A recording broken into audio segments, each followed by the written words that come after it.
Good evening. Thank you for checking in and spending a little time with me. When I was a little boy in Catholic elementary school, the nuns taught us that, martyrs go to the third realm of heaven. And, like Jesus says, there's no greater expression of love than laying your life down.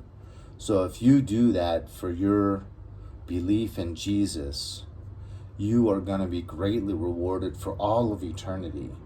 And I used to ruminate on this thought a lot as a kid, like, would I ever be able to do that?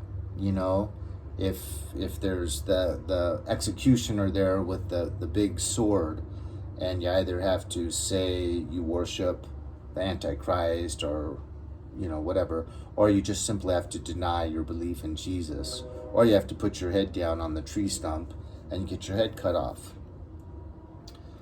So that would be much better than some martyrs like Saint Agnes that was burned to death on the stake. It would at least be kind of a second where your head would be chopped off. But I recently heard that your head can keep functioning for a whole 20 seconds after it's been beheaded. But I wanted to kind of just bring up a different topic, and that's one that I heard a priest talking about, Catholic priest, saying that you can be a living martyr, and obviously the rewards probably would not be as great, but they might be close, So what is a living martyr?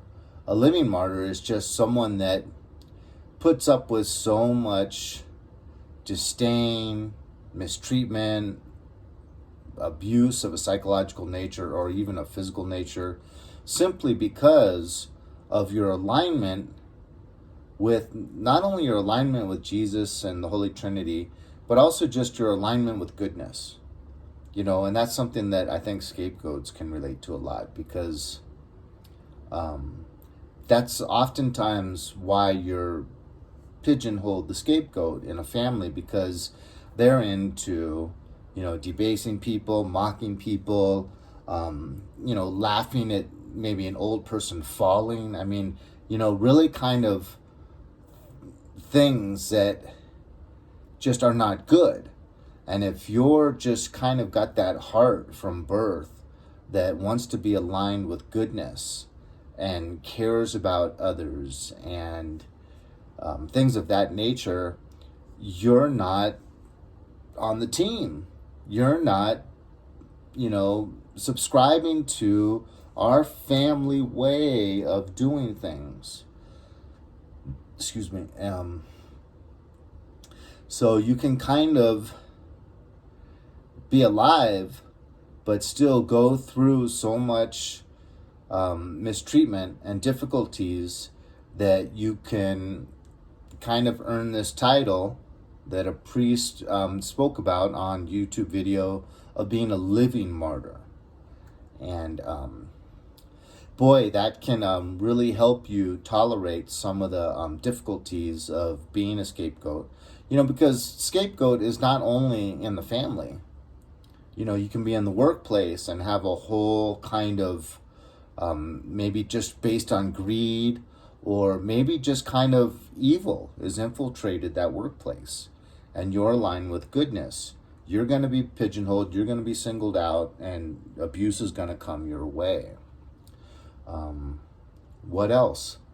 Politics, I love the Democrats that just switch teams and say no more of this. I can't keep up this facade of falsehood. I shouldn't bring politics into it, but you can't really be a devout religious person and be a Democrat. There's just no two ways about it, especially if you're Catholic with the abortion issue. But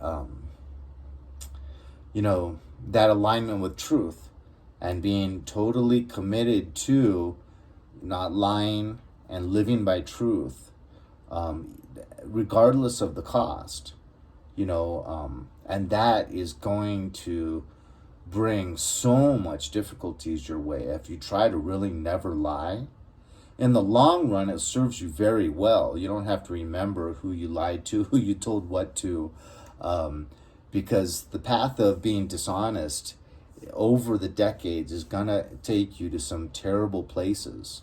But in the moment, sometimes you're gonna be suffering definite negative consequences from trying to always be truthful.